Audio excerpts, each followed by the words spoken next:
nze ndi musanyufu kubeera mu nyumba ya Mukama, simanyi gwe ewo kiri kitya. Bino byebiro. Amiina. Olina okukola kyonna ekisoboka obeere mu kifo ekyo kyennyini Mukama waakusuubira mu budde obwo bwennyini. Bw'otakola ekyo ensi ejja kukumenya n'obulokole bujja kukutama. Bwe nasinkana Sister Ime ng'apulaninga agenda bweru, nange baabipanze agenda bweru kulinnya ennyonyi. Ne mutunuulira bwenti ne nsaba obuvumu bw'okukyogera nga bwe kiri. Amiina. Ne mugamba togeza n'ova Uganda n'olinnya ennyonyi. Era nsiima Mukama nti yampuliriza. Kuba kati ennyumba gye bamufunidde wama ne fiizi w'abaana sente ze yalikoze Dubai yali agenda ziweza. Nze nali nakaloko ka myezi 2 nga bwe nabanga nsaba ng'abalungu abanduga Mukama abaleeta n'ayingira wano n'enjogera naye 2 months. Kati bw'olokose myezi 6 myaka 5 10 n'okusaba eddakiika 2 kizibu. Kwe Katonda ye muzibu oba gwagwe muzibu. Nsaasira nnyo omuntu eyayatula Yesu n'alokoka n'akwata ku mazima ng'ate obulamu bwali butambuza ng'ate alokoka. Nze njagala kusoomooza omulembe gwaffe gwe tulimu. Njagala kulaga ensi nti osobola kunoonya Mukama mu mazima nga teweeyiyiziza ng'omusumba, nga toliko ky'ofumbye ate n'akuyimusa n'akufuula w'amaanyi. Lwaki nfumba ekyamagero nga Katonda w'eggulu asobola okukikola bw'ali? Lwaki njiira obunabbi nga tesobola kusigamu n'empulira eggulu kye ligamba? Why? Oba bwe kiribaawo nga lina emyaka 8 kifuddeyo. Nze ebyokwekirakira nyo bya compromise sirina budde bwabyo. Banange nsinkanya abantu eyo gye ngenda okuweereza. Nze wano kiboba amafuta gange we gatalabikira wuka. Naye nange ntya. Omanyi lwaki? Ima abadde abagamba amafuta agali kumpi gakole ki? Gatapinge. Kati bwe mayi wamumanyiira nnyo ati kusiiba wamuwale n'akukwogerako bambi akwagala nnyo. Siba nange n'agayo ebiri n'akuwa. Ati banange uzumanyi bambi n'akuwe. Unolowooza nti gaali ali awo bambi gaali mayika ali awo. Amiina. Njagala kuzaamu amaanyi. Nywerera ku Mukama. Lemera ku Katonda wa Isirayiri olwo gwolabe bw'ataakukolera. Tekisobokera ddala bw'okweyawulira Mukama n'ogamba nti nze Katonda nze okukunoonya nti ate n'oviiramu awo sikirabangako. Nze nagamba abantu oyo agamba nze nange nayita Mukama myaka 15 talina kyankoledde aba alimba. Abaawo obulala bw'atakugamba. Waliwo buno compromise buno baliga bw'aba takugambye. Naye omuntu ng'atambule ne Mukama ku kigambo kye. Era topiki ya leero tuli kwogera ku kigambo kya Mukama. Tosobola kunkakasa nti Katonda yawaayo omwana we. Puroguramu z'eggulu zonna ne ziyimirira ku lwo. Nti ate tasobola kuwa mukisa gwa ku nsi wayi. Wama bwe yali nga tanasindika Yesu wamusaba nti akusindikire Yesu. Yakulowoozaako okukulokola nga gwe tobirinako. Kati okakasa otya nti ono Katonda ono akola ekintu ky'okwagala bwe kiti ntasobola kuwa mukisa. Aleluya. Mulokole ddamu amaanyi. Okuyingira kw'ekigambo ky'Omukama oba kya Mukama mu mwoyo gwo. Si mu meeme, ngambye mu mwoyo. Emeeme n'omwoyo bya njawulo. Oba wali tokimanyi. Abavunula Bayibuli okuyita mu Lwebbulaniya bwe baali bavunula ekigambo omwoyo.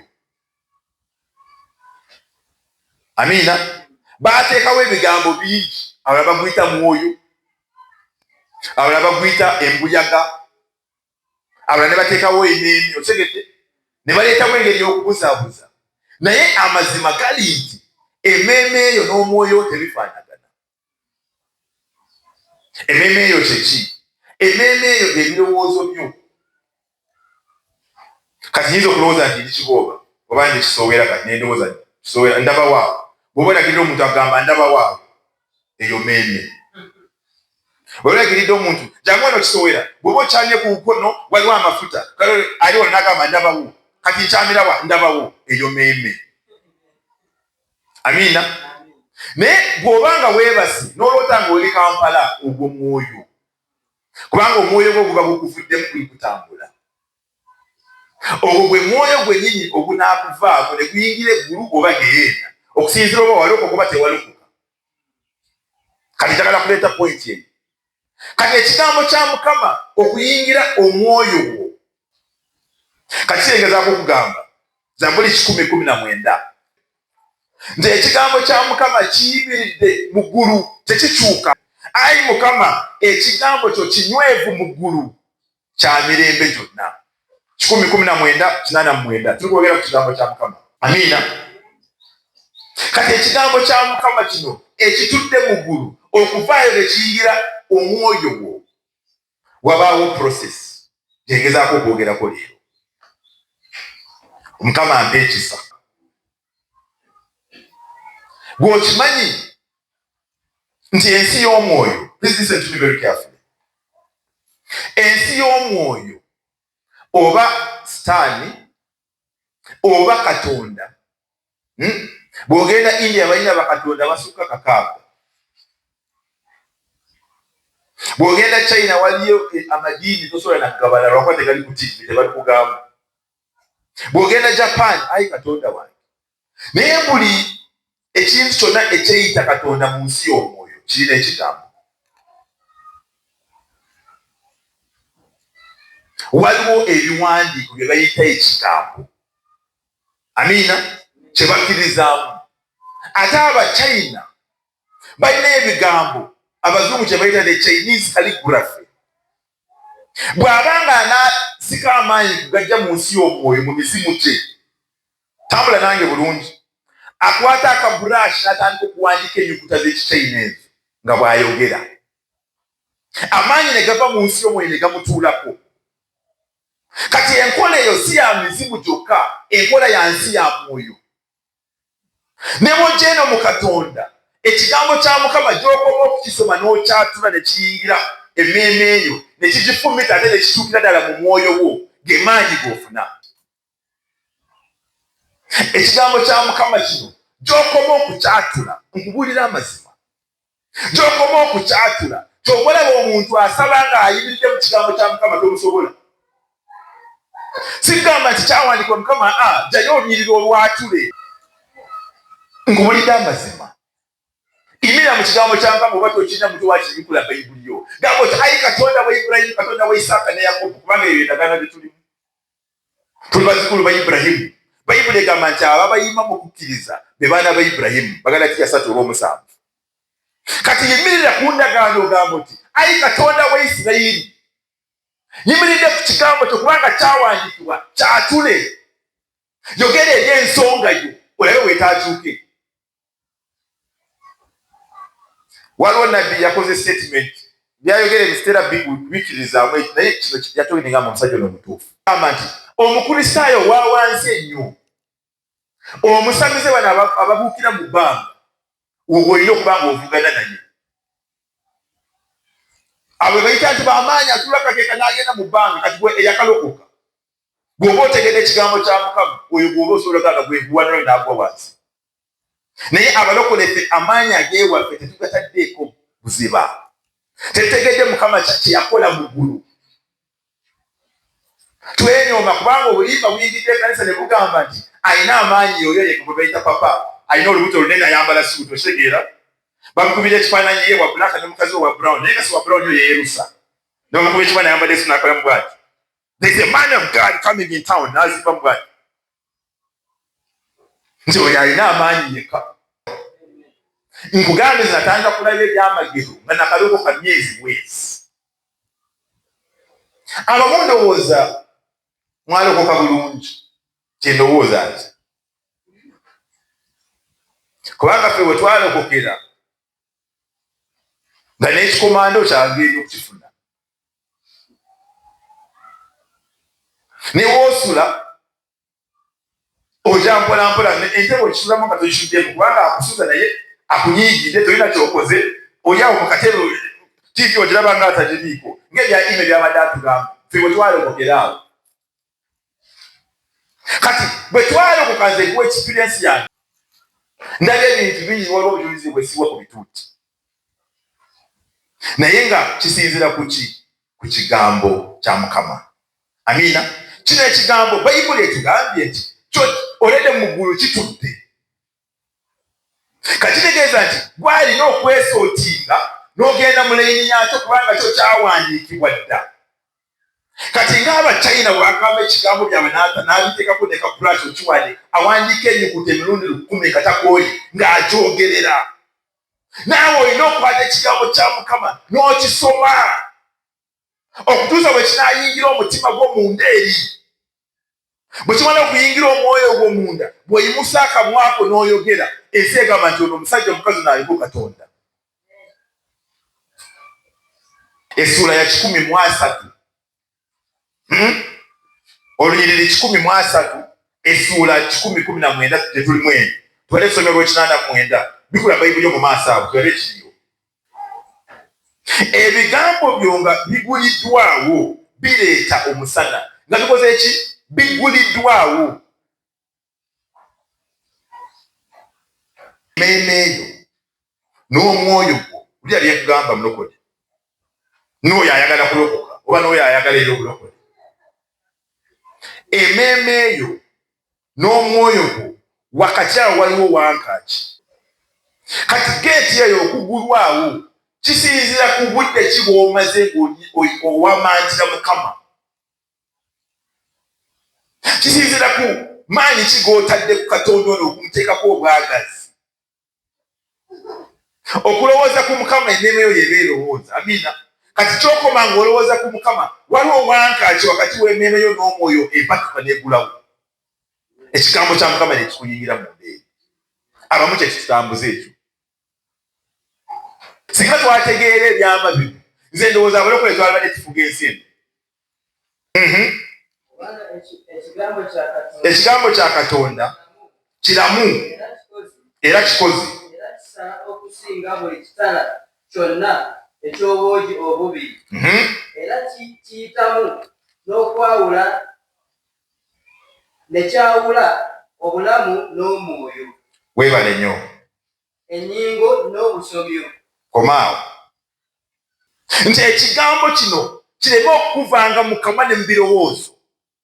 Kirowoolezeemu essaawa yonna era bw'okola ekyo teri musajja alimirira mu maaso go. Bino ebigambo Mukama aliwa Yoswa nga yakamuyita kulembera abaana ba Isirayiri. Y'ensonga lwaki Joshua bwe yategeera kino yayogera enjuba n'agamba yimirira neeyimirira.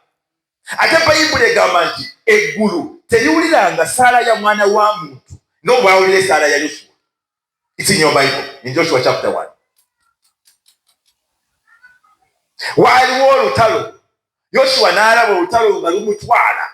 Essaawa zigenda. Obudde buziba. N'agamba Mukama, mbadde nsaba enjuba ogyongereyo essaawa 24. Soke tumalirize olutalo.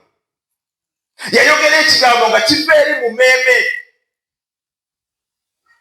Era n'abaana saayansi bakugamba bwe baba balamu ennaku waliwo olunaku lwe batalaba. Naye nga tebaagaana kukkiriza Katonda wa Yosua. I am a scientist, I can tell you this. Amiina. Waliwo olunaku bwe tuba tunoonyereza what they call the planetary system and the centripetal forces eri waggulu. Waliwo essaawa ze zitalabika mu kibalo. Bantu babiri abaaza essaawa mabega. Yosua yakikola. Waliwo n'omulala yagamba Mukama asaba essaawa zidde mabega oba yikwatuse essaawa nezidda mabega. Bw'ogateeza ebintu bibiri Joshua n'oyo omusajja gwe saagala kwogerako. Bw'ogenda kubalabalamu wali mu butuufu engeri eyeetoolwa n'emyaka nga bwe bagibala waliwo ennaku ezitalitegeerekeka gye zaagenda. Naye nze bwe nsoma Bayibuli nkimanyi gye zaagenda. Nze nalokoka naye nali muntu alaba nnyo. Ndi muvubuka muto myaka 19 nenyingira amakanisa ze. Kinasookanga kukola nsooka n'entuula wali ne mbatunuulira. Omusomo bw'aba abikula Bayibuli nange nga ngibikula wano. Nagenda okusanga n'enzuula ekintu kimu. Nti mu bantu abasinga obutamanya kyawandiikibwa babayita balokole. ng'ate be basinga okusitula bayibuli. Ye bw'akwatayo Yokaana 3:16 n'akwatayo Isaaya 5:17 kiwala ekikulwanyisa ekiweesebwa eri Isirayiri ekinaalaba omukisa, bw'akwatayo ekyo n'akwatayo Mukama akwimusa mu nfuufu n'akutuuza mu malangira amala. Myaka 2 mu bulokolezo zenyiri z'amanyi zokka mulokole. Ntambula nnyo mu byalo ebyo naye mpitayo Abasumba ne mbasoomoza ne ngamba bansinga n'obukulu ne ngamba ani yali asomyeko bayibuli eno n'agituusa haafu mumwe Abasumba? Saafunayo n'omu. Kati ne neebuuza abantu obagamba ki? Obadde muweereza myaka 2 buli sande obagamba ki? Haleluya. Omulembe guno gwe tulimu gwa bintu bibiri. Kuba kati omusajja alina ennyonyi 3 zipaakinze wali mugaga. Kati ogenda muwa bunabbi ki? Njaloka akkirize Katonda. Oye wa kigambo. Lumu nali ngenda oba eggwanga ki, Mukama ng'ampadde ku mukisa ninyemu ku baati nange nga tuli ku airport awo tulinze ennyonyi. Ekisajja kinajera enkyene kiyitula kumpi bwe kiti. Ng'olaba kirina ssente kivubuka. Biwunya ssente ebisajja ebyo.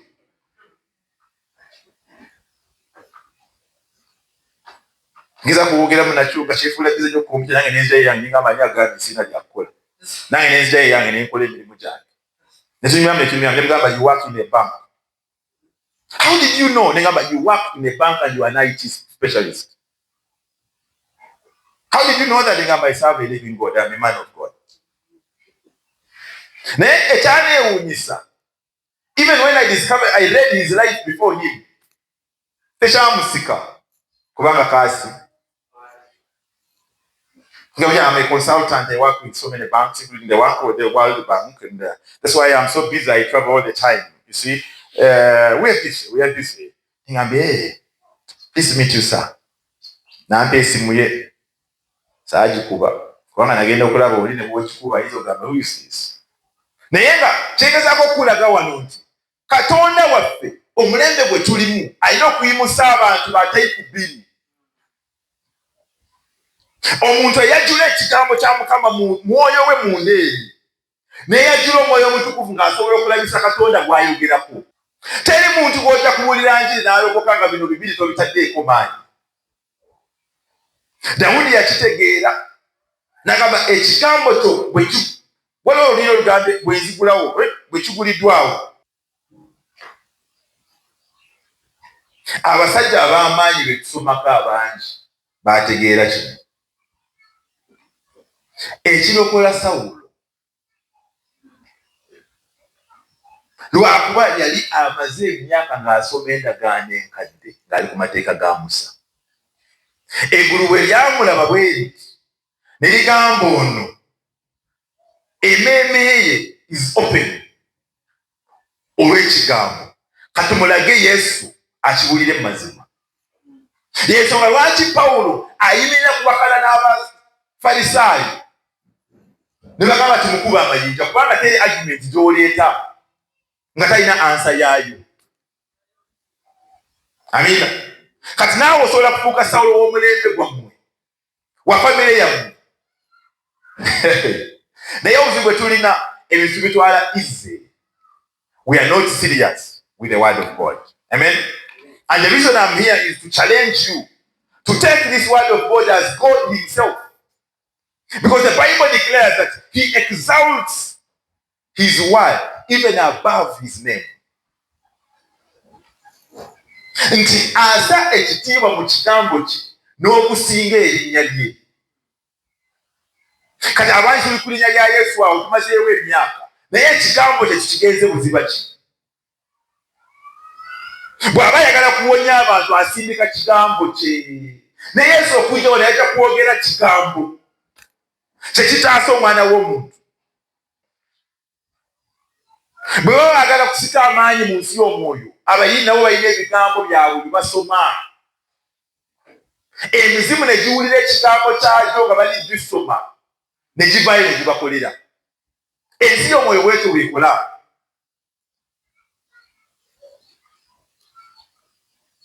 Oyagala kufuuka mukazi w'amaanyi, musajja w'amaanyi, oyagala nti obulamu bwo busumululwe?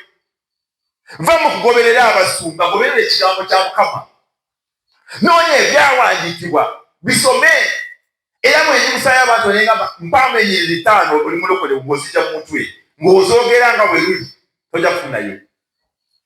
Oli amanyi kyawandiikibwa? Simanyi naye kyemanyi kyawandiikibwa. Eggulu, ensi y'omwoyo ekola nga court. It operates on a court system. Ekitwala abantu mu geyeena si lwakuba nti bantu babi nnyo, naye enkola ya kooti y'eggulu gye yateekawo nti omala kwatula Yesu tewagigenda. Amiina. Ate naawe ayingidde mu nkola ya kooti ey'eggulu okutuukiriza ekyakuyitibwa nakyo olina okuba ng'okiyitiriza. Kati wayikuledde olagamba akoze eki? Ono yalokoka ddi? Oyo si weeno, tetumumanyi. Tetumumanyi tekitegeeza nti tebakumanyi nti gy'oli. Tetumumanyi bagamba nti kusinziira kye tumusuubiramu tetukiraba wano Bulikwe. Yensonga lwaki Matayo 25 gy'atusomedde ime oli n'agamba amazima mbagamba nti sibamanyi, nga te yali abawadde kaadi mugye ku mbaga. Nze Mukama bwe yansindika Kibooba saalumamu, nkukakasa we naleeta tenti yange esooka. Twagira mu piika mukwano gwange n'andeetako, natunuulira ekitole nga Mukama. Kiki kino? Nga waliwo ebisubi oba abantu nga ne puloti okuzirinnyirira tebakisobola, okuva eri waggulu paka eri wansi ng'ebisubi byenkana wano waggulu. Mukama n'agamba awo olina okuba. Nakugambako naliko wa luzunguzungu naye Mukama yalutematema kati ndi mulokole just. Amalala nagavaamu. Naye bwe nzijukira Mike ow'emyaka 24, 25 awo. Mike oyo. Nti omuganda ajja ekikuba akwata akazindaala atange kwogera Oluganda. No sense. That's not my kind of thing. I think the Lord has not called me that way. No. For us to go and move nations. Naye Mukama yantegeeza n'agamba awo. Nebitandika okubuulira enjiri nga yenze memba ate yenze pasita, yenze worshipa, yenze kiriina, yenze buli kimu. Kati nga tosobola kunkangakanga, obutebe okubusiimula mbutegeera okusinga. Nabusiimula omwaka nga toliiwo. Okusula omuzindaalo gwayi. Nageranga saawa 11 n'embiteeka mu kamotoka kange nga nva bweyogerere n'ekikuba ekisumuzo 12 kitundu. Paka Kibooba. Olegera kye nkugamba? Lwaki? Nawulira ekigambo mu mmeeme yange. Kati bw'oli wano tolowooza nti weereeta ne kibagambako wano. Waliwo abantu Mukama baakuteekako ng'akuyise mu kifo abasika n'abajjayo nga balina okubaako kye bakuwuliramu balyoke obulamu bwabwe bukyuke. Omusajja wuno atuleetedde UBE. Siwuya. Wamma waleeta ensigo ne tukusabira olyoke ofunewo omulimu.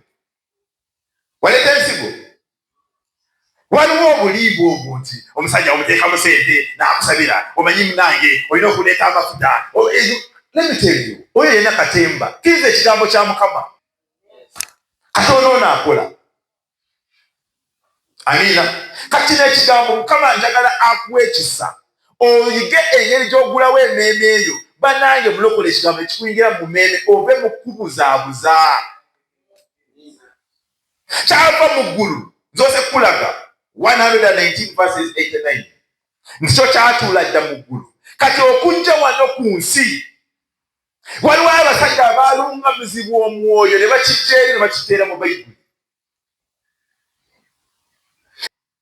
Petero ekisooka essuula emusole. Tojja kutulabulabula nga ate gwasiiba mu bisambi by'abawala wano. Obunabi bwo bulekere. Nti abantu abatukuvu baayogera nga balungamizibwa omwoyo omutukuvu. Ng'okimanyi nti eyawandiika Lubereberye yali tanyiiwo mu budde bwa Lubereberye.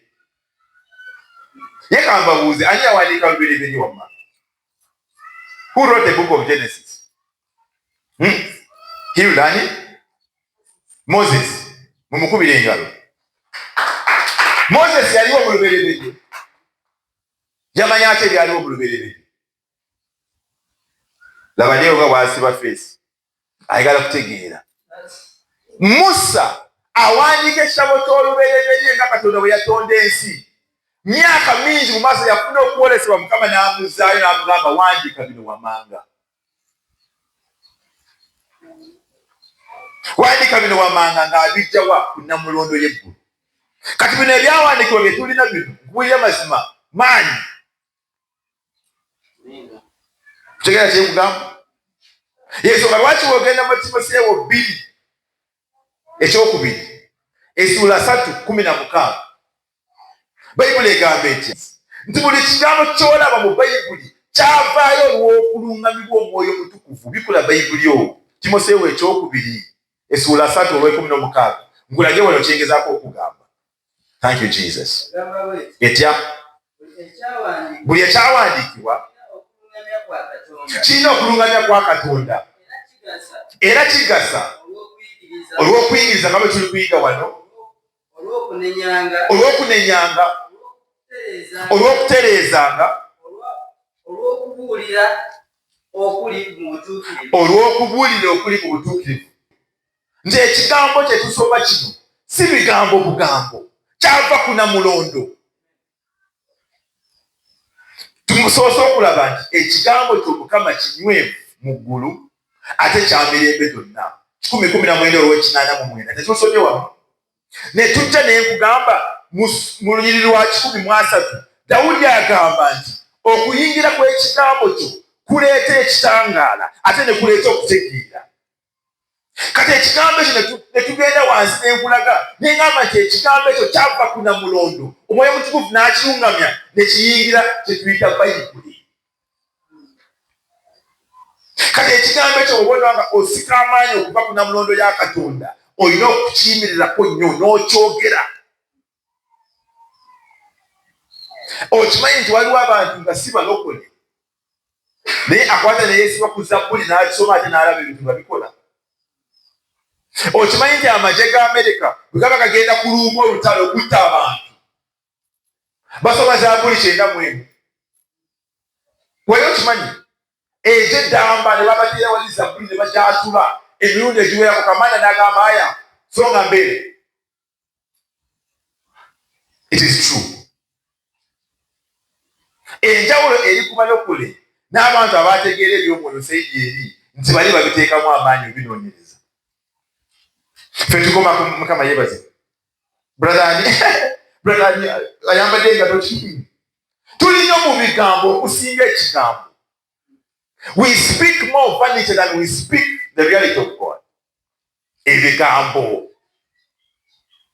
Balanga abantu tulina ebigambo. Omala omuntu essaawa 2 ng'omutadde ku lugambo naye nga tolina na kigambo ky'omuganda ku Bwakabaka. Nolowooza nti Mukama ajja kuleka n'oyitawo ng'oyitawo. Omwaganya gwakuwadde omuntu oyo okufuuka mukwano gwo. Tomubulidde kigambo, oli mu bigambo. Emboozi. Pananga omupiira ali nsikini wamulabye panange gaayo oyo naye gwomanyi ekiri mu tawuni gwe bandi bulaka wamulabye nga bamuyitavuira naye banange abadde yeevuma ne gundi abantu abo bana beetwala yamuvumye gwe nze nyumulokole you're not. Nti mu bigambo ebingi temubula kwonoona. Otegeera kyengamba? Twogera nnyo omupiira bavuze muzanyi ki oyo mulayini kuli kuki kutemba wanyasookayo tuwenda bajayo wasige mupiira kigwe kigenda basi naye gwosaaga gwe naawe olimba sente bazinda bakwajja basire bagavumenti kati omulago oyo emboozi egalawo emmeeme eyo wankaate yalebadde egulu abo okuyigiza ekigambo kya Mukama. Era twagirwa soopu ku TV. Twagirwa munange series. Omuntu asobola kutuula n'alaba firimu essaawa 24. Zirabirako nga tukyali Makerere tusoma. Bano abaana babaganga munange abalina zi-TV mu ruumu zaabwe. Yatuulanga ennaku 3. Talidde tanywedde. Ali kulaba series.